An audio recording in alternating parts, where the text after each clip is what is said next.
tentar acabar aqui 11h50. Hoje nós estamos aqui comemorando uma data muito importante com as crianças aqui também, com os levitas. E se a gente fosse citar duas datas importantes para a igreja, você pode abrir no Êxodo capítulo 12, tá? Êxodo capítulo 12, nós vamos falar sobre a Páscoa. Duas datas muito importantes no calendário cristão, vou dizer assim, né, que é o Natal, talvez seja o mais conhecido de todos, né, e a Páscoa. O Natal eu gosto muito porque é meu aniversário, tá? Para quem não sabe, eu nasci no Natal.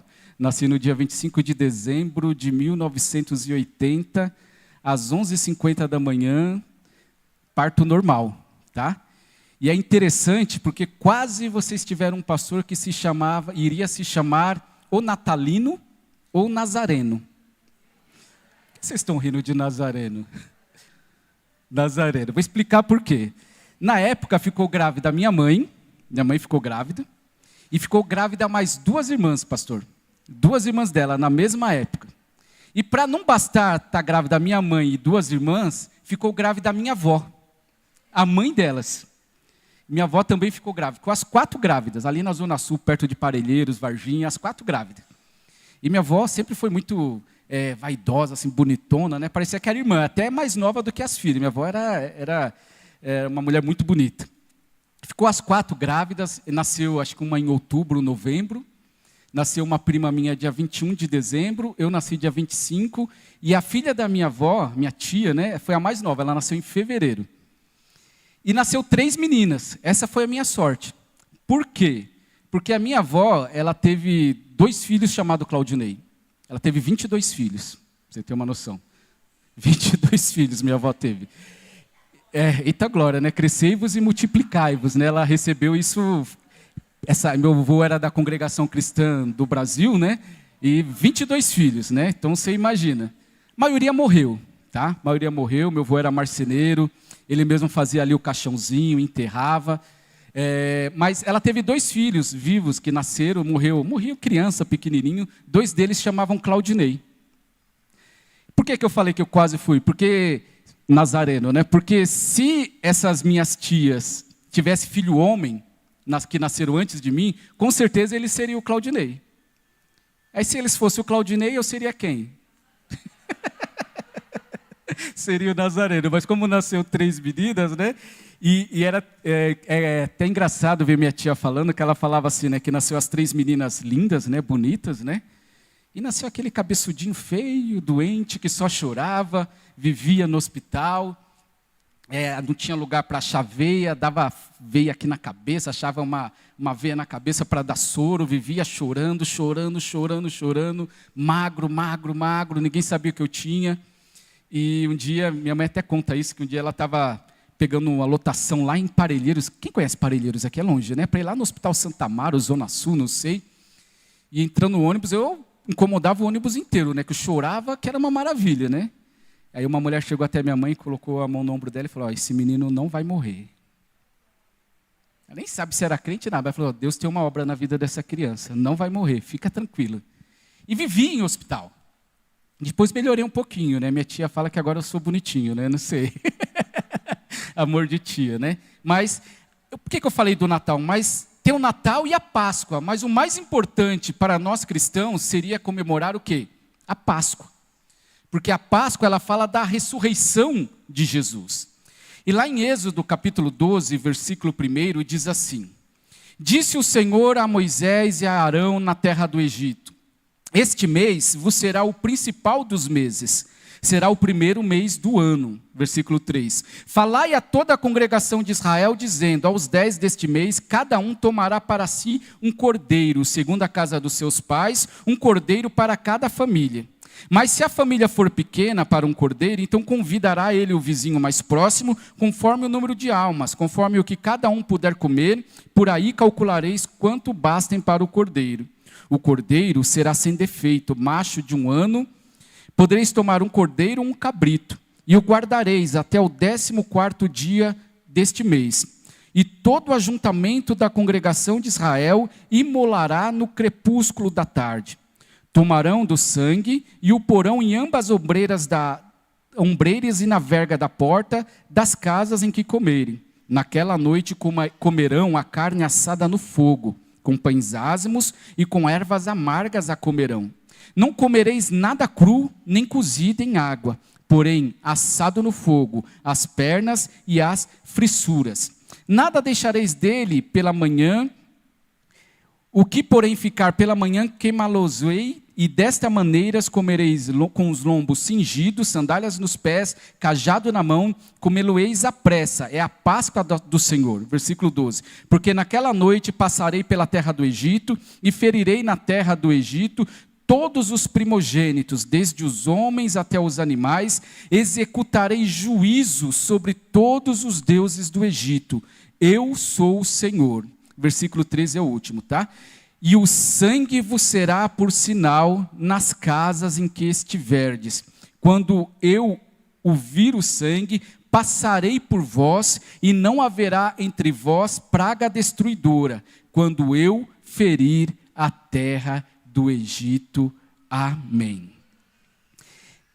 Depois podemos ler também, se você já quiser ler comigo, lá em 1ª carta de Paulo aos Coríntios, capítulo 5, Novo Testamento. Vou abrir aqui rapidinho.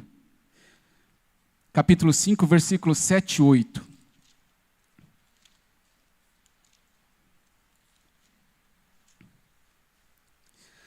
Diz assim: lançai fora o fermento velho, para que sejais nova massa, como sois, de fato, sem fermento. Pois também Cristo, nosso Cordeiro Pascal, foi imolado.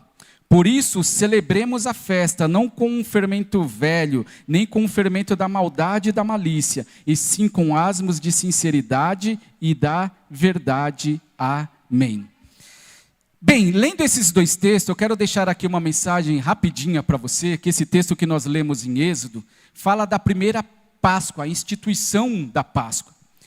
E a Páscoa, ela não foi instituída naquele dia, depois ela virou uma celebração, a mais importante em Israel, uma celebração de festa, de alegria, mas foi um dia de juízo, porque nós conhecemos a história e nós sabemos que a 10ª praga no Egito seria a pior de todas, e depois daquela 10ª praga, Faraó finalmente iria deixar o povo de Israel sair do Egito. Conhecemos a história, sabemos que a nação de Israel ficou cativa ali no Egito durante 430 anos. E naqueles mais de 400 anos, aquela nação cresceu até se tornar uma numerosa nação, uma multidão muito grande, que nós vamos ler na palavra que quando eles saíram do Egito, só de homens, soldados, eram mais de 600 mil homens, fora mulheres e crianças.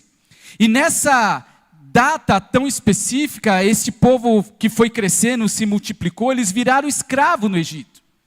Eles viraram escravo de tal forma que diz a palavra que o clamor deles subiu até os céus, ao ponto de Deus levantar ali Moisés, para que através de Moisés e Arão, aquela nação fosse liberta do Egito. E foram mandadas pragas para aquela nação, e o faraó endurecia o seu coração. E Deus disse, olha, a 10ª praga vai ser a pior de todas. Por quê? Porque neste dia, à meia-noite, vai passar o anjo da morte ali em toda a terra do Egito, e eu vou fazer um pacto com vocês. Vocês vão pegar ali um cordeiro, nós lemos na palavra que no 10º dia do mês Abib, que era o primeiro dia o primeiro mês da nação de Israel, mais ou menos ali em março e abril. Depois do cativeiro babilônico, nós conhecemos ele como o mês de Nisan. Abib ou Nisan é a mesma coisa. E este dia que o Senhor tinha escolhido para trazer ali a 10ª praga para o Egito, era considerado o ano novo judaico. Até hoje é considerado o ano novo judaico. E tinha algumas coisas que eles precisavam fazer naquele dia. Diz que no 10º dia do mês de Nisan, toda a família de Israel deveria escolher um cordeiro no 10º dia, um cordeiro macho de 1 ano, sem defeito, e do 10º dia até o 14º dia, eles deveriam levar este cordeiro para dentro das suas casas. Olha só que interessante, vai entendendo o que a palavra está dizendo aqui agora. Eles pegavam aquele cordeirinho, pastor João, e levavam para dentro das suas casas, e do 10º dia até o 14º dia, como nós lemos ali no versículo 2 e 3 também, eles pegavam aquele cordeirinho e levavam para dentro das suas casas. E isso criava uma intimidade. Eu vou até usar aqui como exemplo o nosso irmão Vinícius, né, que tem 2 filhinhas gêmeas, a coisa mais linda do mundo. E eu fico imaginando, irmão, se você fosse judeu, né? Se a gente fosse comemorar a Páscoa como judeu, seria dessa forma. Imagina, irmão, você pegando um cordeirinho bonitinho, pelo branquinho, levando para dentro da sua casa, e durante 4 dias o irmão, a sua esposa Carla e as meninas teriam contato com aquele cordeiro. Você imagina, né? É bonitinho, você entrava ali no quarto das suas filhas, estava ali o cordeirinho, né, com aquela pele macia, deitada ali junto com aquelas crianças, ou aquelas crianças dormindo junto com aquele cordeiro. Iria ter ali uma intimidade, concorda comigo? Talvez elas iriam dar um nome para aquele cordeirinho, talvez iria ter uma afinidade muito grande com aquele cordeiro. Mas quando chegasse ali, irmão Vinícius, o 14º dia, o irmão, como sacerdote da casa, iria pegar aquele cordeiro.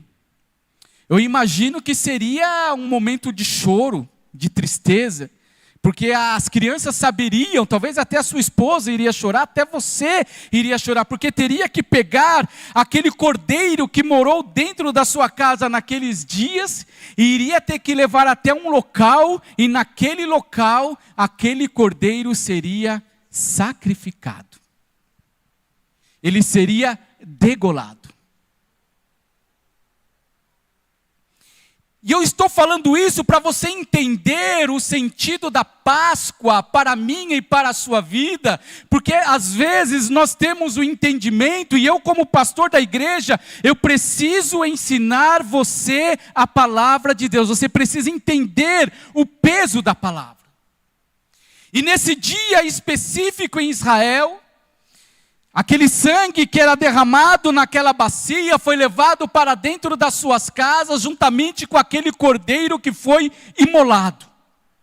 E aquele cordeiro que foi imolado, aquele sangue que estava ali na bacia, com isopo, uma planta ali que parecia uma esponja, era pegado aquele sangue, e aquele sangue era colocado ali nos umbrais da porta, nas laterais, e nos umbrais em cima, e nas laterais, não no chão, porque ninguém pisaria no sangue, mas seria nas laterais e no umbral de todas as casas. E dentro da sua casa, aquele cordeiro que foi imolado seria assado no fogo. E ele teria que ser consumido por aquela família ou por algumas outras famílias, a quantidade que fosse necessária para comer aquele cordeiro.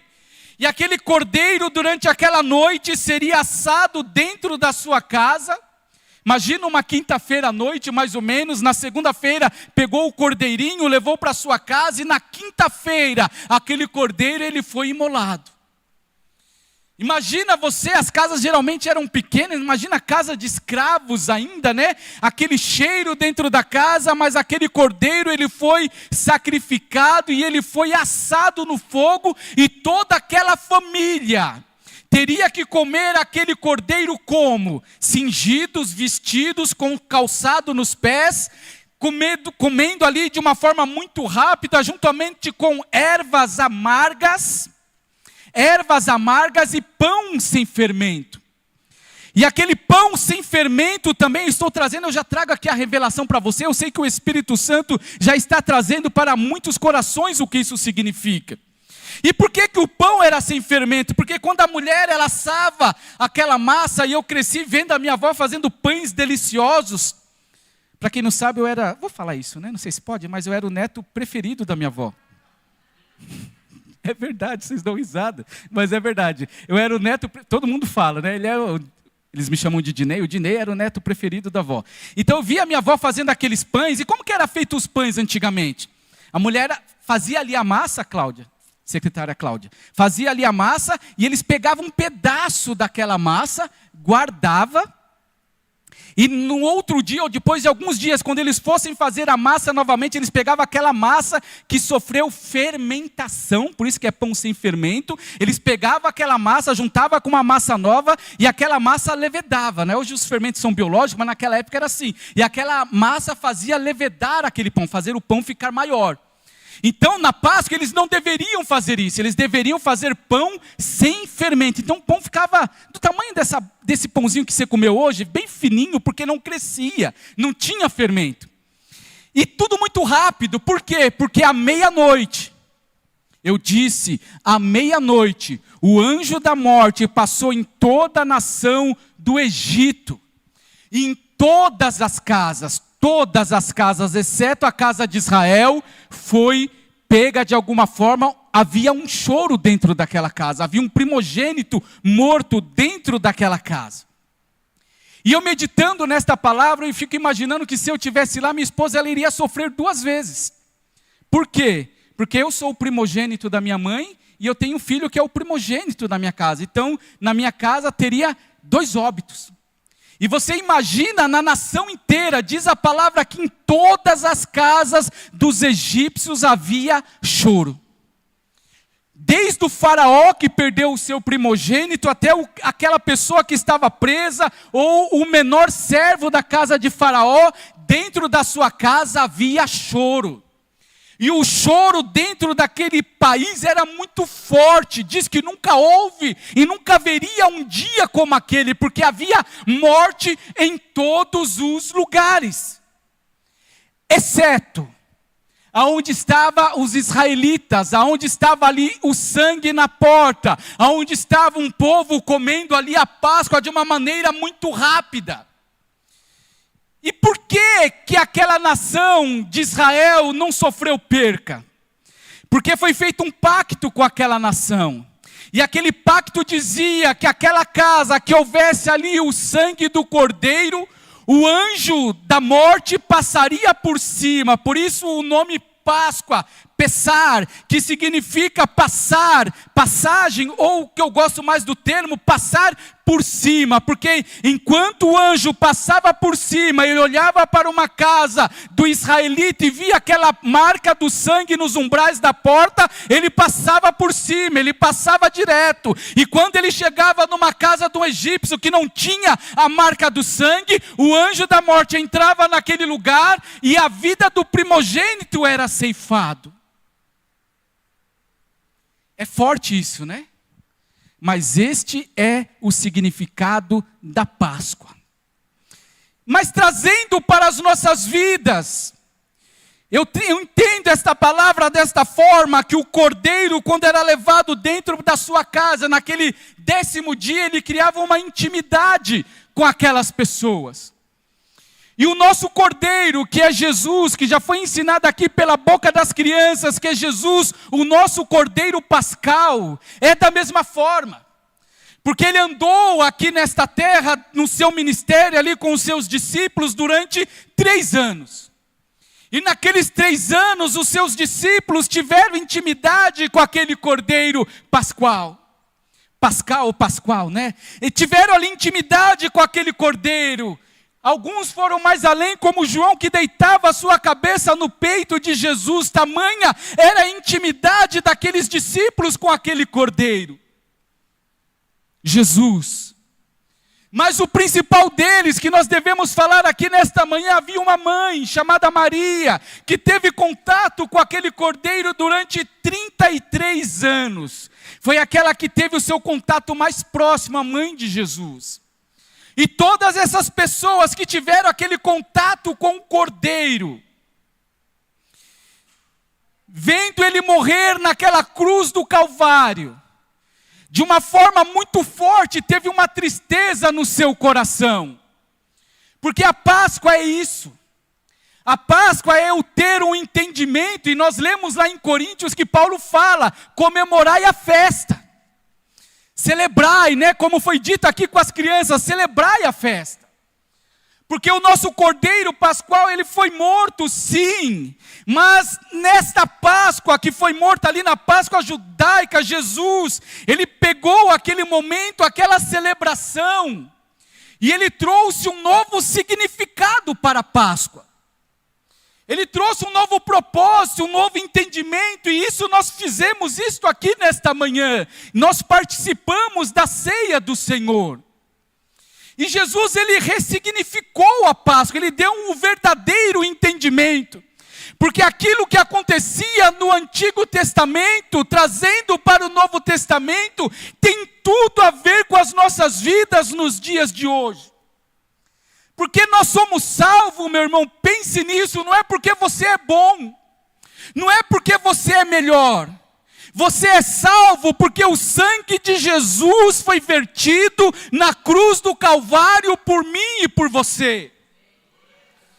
E o interessante é que aquela nação judaica era uma nação que murmurava, era uma nação que reclamava, era uma nação que mesmo vendo milagres que provavelmente nós não vamos ver em nossas vidas, como cair maná do céu, ou ver o mar sendo aberto ali, né? Vendo coisas prodigiosas acontecendo no meio daquele povo, e aquele povo ainda assim era um povo que murmurava e que reclamava. Mas quando o anjo da morte passa ali naquela nação, ele não poupou aquela nação porque eles eram bonzinhos. Ele não poupou aquela nação porque eles viviam em oração. Ele não poupou aquela nação porque eles viviam ali jejuando e orando. Mas ele poupou aquela nação porque quando eles olhavam para dentro daquela casa, o anjo via a marca do sangue e poupava as vidas que estavam ali dentro. Da mesma forma hoje, quando o Senhor ele olha para esta igreja, ele não vê aqui uma congregação de homens e mulheres boas, homens e mulheres que têm boas obras, que são os melhores da sociedade, não. Pela graça sois salvos, isso não vem de vós, é pela graça, é pela misericórdia do Senhor. Mas a partir do momento que eu tenho esse entendimento do que Jesus fez por mim, e a ceia foi algo glorioso, porque geralmente eles tomavam vinho primeiro, né? No judaísmo é assim, eles tomavam vinho primeiro. Mas Jesus não, ele troca a ordem das coisas, ele toma primeiro o pão, ele partiu e disse, tomai, comei, isto é o meu corpo que é dado por vós. E ele estava falando para os seus discípulos, olha, até hoje, vocês estavam tomando a ceia, ou participando da Páscoa desta forma. Mas agora eu quero que vocês abrem a mente de vocês, e vocês entendam que este pão que vocês estão comendo agora, é o meu corpo. É o meu corpo que é sacrificado por vós. E você leu comigo na palavra, você pode reler na sua casa, se você quiser ler o capítulo 11, 12 e 13. Diz que eles levaram para casa como? O cordeiro inteiro. Sabe o que é o cordeiro inteiro, meu irmão? O cordeiro inteiro quer dizer que ele não foi aberto. Não foi tirado as suas fissuras, você leu comigo aqui na minha tradução, não foi tirado os miúdos de dentro, não foi tirado nada. Era o cordeiro inteiro, dentro da sua casa.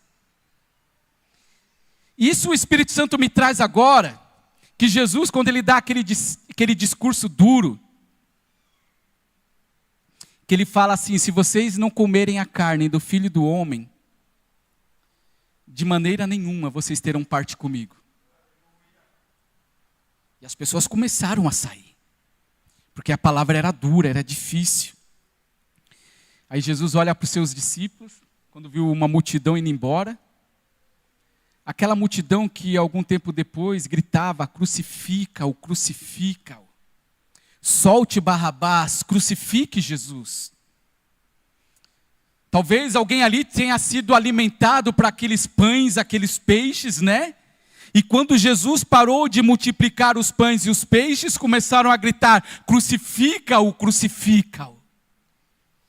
E Jesus olha para os seus discípulos e fala, e vocês, não querem ir embora também? Aí Pedro fala, Senhor, para onde iremos nós, Ricardo? Para onde iremos nós, se só o Senhor tem palavras de vida eterna. Mas por que eu estou dizendo isso? Porque aquele cordeiro, imagina aqui que essa caixa é o cordeiro, aquele cordeiro foi levado para dentro da sua casa inteiro. E diz a Bíblia que eles deveriam comer o cordeiro inteiro. Às vezes tinha que juntar mais pessoas, presbítero Luiz. Porque um cordeiro para uma família pequena, por exemplo, para a minha casa, já iria sobrar muito. E diz alguns historiadores, teólogos, que diz que teria que ser pelo menos 10 pessoas para se alimentar daquele cordeiro. Então, se uma família era de 3 pessoas, ajuntava 3 famílias de 3 pessoas, ainda ia sobrar. E diz que aquele cordeiro tinha que ser comido inteiro às pressas, com tudo que estava ali naquele cordeiro. Aquele cordeiro que foi levado para dentro da sua casa. Aquele cordeiro que até de manhã estava brincando com seus filhos.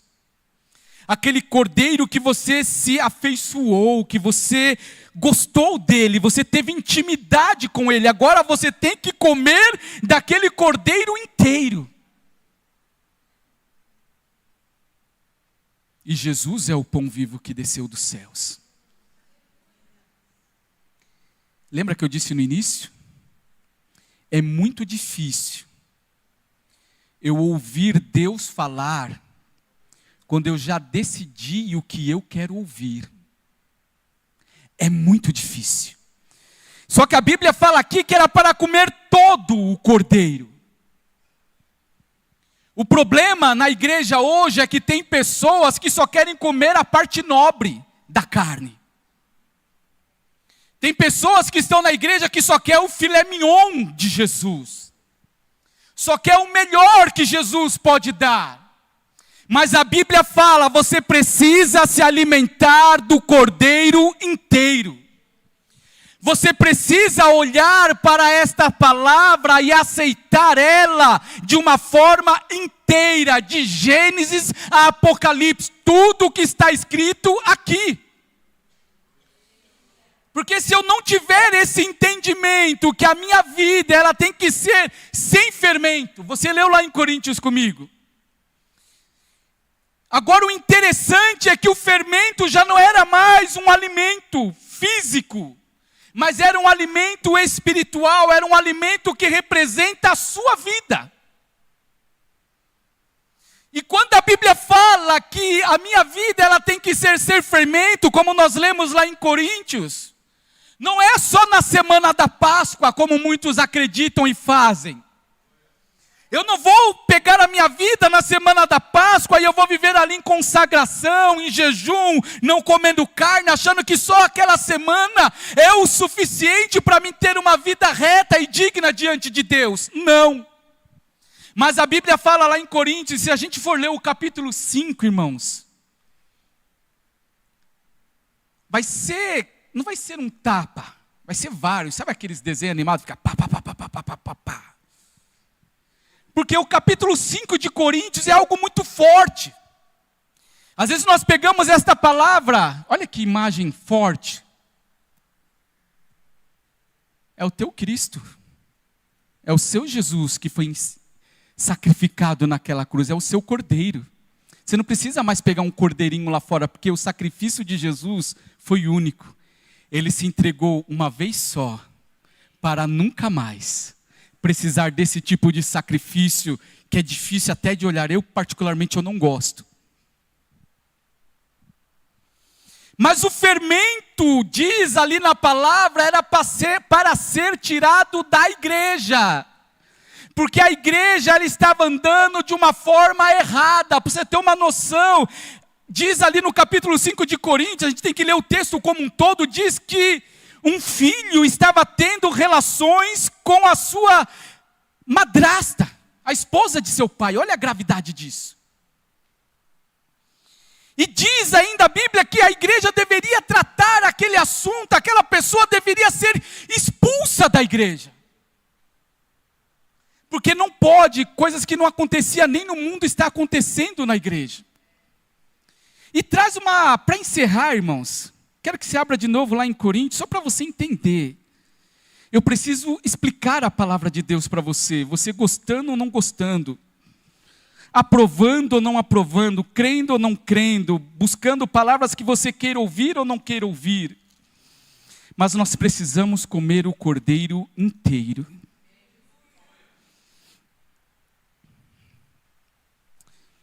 Aleluia, Jesus. Versículo 7, lançai fora o fermento velho para que sejais nova massa, como de fato sois sem fermento, pois também Cristo, nosso Cordeiro Pascual, foi imolado por vós. Celebremos a festa não com fermento velho, não com fermento da maldade, da malícia, mas com asmos da sinceridade. A gente para aqui, mas olha o que diz o versículo 9. Já em carta vos escrevi que não vos associeis com os impuros. Refiro-me com isso, não propriamente os impuros deste mundo, ou aos avarentos, aos roubadores, idólatras, pois neste caso teríeis que sair do mundo, mas agora vos escrevo que não vos associeis com alguém que, se dizendo irmão, for impuro, ou avarento, ou idólatra, ou maldizente, ou beberrão, ou roubador, com esse tal nem ainda comais. Pois com que direito haveria eu de julgar os de fora e não julgais vós os que estáis de dentro? Os de fora, porém, Deus os julgará. Expulsai, pois, dentre vós este malfeitor, que era aquele que fazia essas coisas erradas com a madrasta. Forte isso, né? O que Paulo está falando aqui? Olha, o mundo lá fora ele rouba, ele prostitui, ele faz coisas erradas. Mas esse eu não posso, é Deus que vai julgar eles. Senão vocês teriam que sair do mundo, morar ali numa montanha, no mosteiro. Mas as pessoas lá fora que fazem essas coisas, vocês têm que orar por ela, pregar o evangelho para que ela se converta.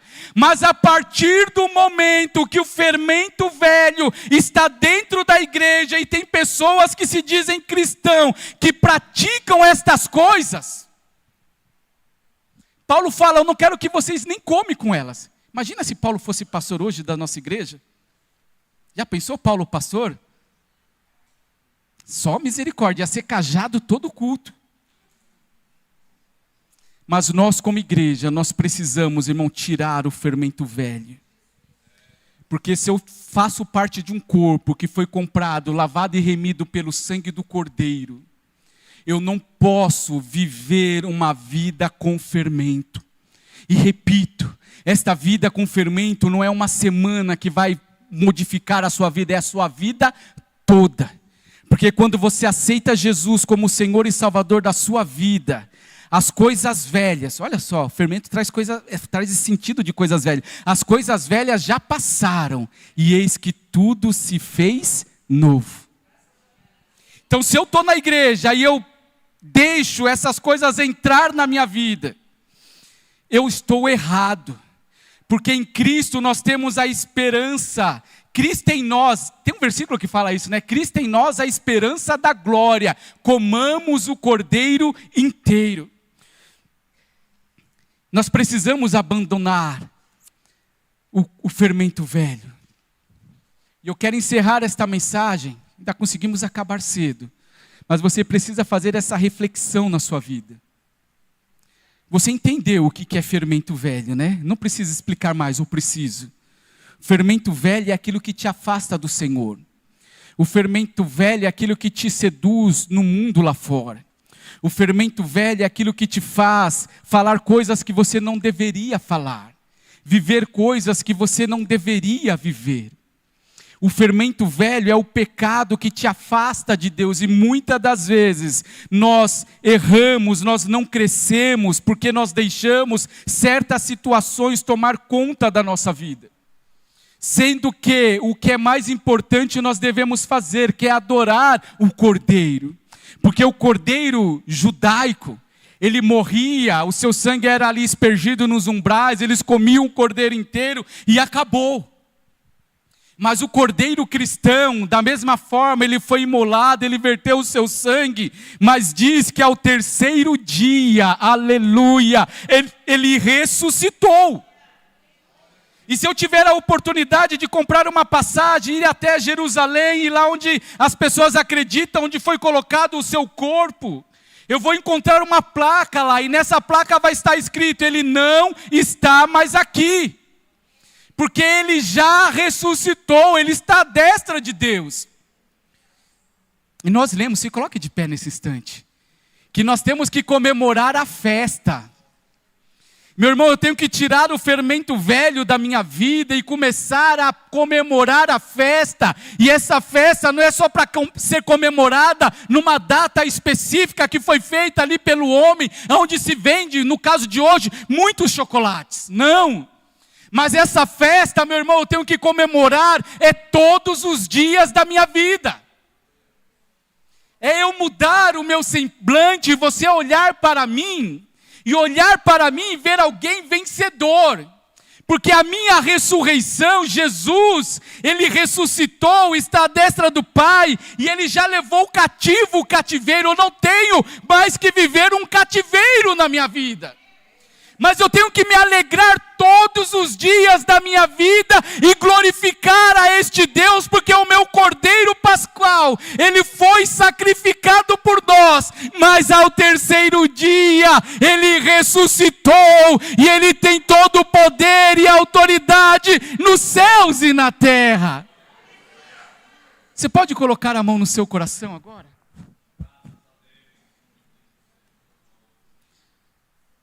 Depois eu vou pedir para o pastor João dar a bênção apostólica, tá? Nós já vamos encerrar. Depois entrega esse daqui para o pastor João, tá? Ele pode encerrar daqui de baixo mesmo. Quero que você ponha a mão no seu coração. Eu quero que você veja, analise você, se tem algum restício de fermento velho na sua vida. Se há algo no teu coração que você deixou entrar. O inimigo, ele não tem o poder de entrar no teu coração, ele procura brechas. E se ele encontrar uma brecha, meu irmão, você pode ter certeza absoluta que ele vai entrar e ele vai fazer um estrago. Mas o Senhor está te dando esta oportunidade nesta manhã de você tirar este fermento velho do seu coração. De você tirar essas ideias malucas, olha que o Espírito Santo fala ao meu coração, essas ideias mirabolantes que estão na sua vida, porque essas ideias, o que importa é isso aqui, ó, Cristo, nosso Cordeiro Pascal, foi sacrificado por nós. Pai maravilhoso e santo, nós te glorificamos, Senhor, pela tua palavra. A tua palavra que é viva, a tua palavra que é verdadeira. E a tua igreja, meu Pai amado, que teve esta oportunidade de estar aqui nesta manhã, entender o verdadeiro significado da Páscoa. Que a Páscoa é Jesus se sacrificando por nós, é o nosso Cordeiro. Porque este Cordeiro, ele foi sacrificado e através do seu sangue, o sangue de Jesus nos purifica de todo pecado. E se houver, meu Deus amado, nesta manhã uma oração sincera de arrependimento, porque não tem, Senhor Deus, uma pessoa aqui que não peca, não tem, nem eu sou pecador. Mas quando nós pecamos, nós temos um advogado fiel nos céus, porque agora Ele é o Cordeiro, aleluia, que ressuscitou. Ele é aquele cordeiro que diz lá em Apocalipse capítulo 5, aleluia, que João ele começa a chorar porque ele viu um livro que estava selado por dentro e por fora e foi procurado nos céus alguém que fosse achado digno de abrir aquele livro, de desatar aqueles selos, e ninguém nos céus foi encontrado digno de abrir aquele selo. E João chorava muito até que alguém chega nele e fala: não chores, não precisa chorar, porque eu estou vendo aqui o Cordeiro, aleluia, o Cordeiro que foi morto, mas ressuscitou. Ele é digno de abrir o livro e de desatar os selos. E quando Jesus ele abre aquele livro, todos nos céus começaram a louvar e a engrandecer a este Jesus, que é digno de toda honra, de toda glória, de todo louvor e de toda adoração, porque nos céus não ficou uma boca sem abrir e para glorificar e exaltar o nome de Jesus. Jesus é digno de abrir os livros. Ele ressuscitou na minha vida, por isso que eu estou aqui nesta manhã. Mas, Senhor, eu não quero nenhum fermento velho, Senhor, atrapalhando o nosso crescimento, atrapalhando a nossa vida. Eu não quero nenhum fermento velho entrando na vida do meu irmão e da minha irmã, e que eles possam ter esse entendimento, ó Deus, que o Senhor é o nosso Cordeiro Pascal, que foi morto, que foi moído pelas nossas iniquidades, mas ao terceiro dia, aleluia, Ele ressuscitou, está à destra do Pai, está conosco aqui nesta manhã, porque o Senhor passeia no meio da sua igreja. Muito obrigado, Senhor, no nome de Jesus, amém. Irmãos, eu sei que tem muita gente aqui que chorou, mas eu vou pedir para você ficar alegre, porque a nossa Páscoa não é tristeza, né, diaconisa Fábio? A nossa Páscoa é ressurreição, a nossa Páscoa é vitória, a nossa Páscoa é um novo tempo, é uma novidade de vida, aleluia. Agora o pastor João vai fazer essa oração final, eu vou lá na porta com a pastora Marina para a gente cumprimentar a igreja, tá bom? Deus abençoe sua vida, que você tenha um domingo abençoado, uma semana abençoada em nome de Jesus. Hoje, até o dia que Ele volte, você que crê diz, amém.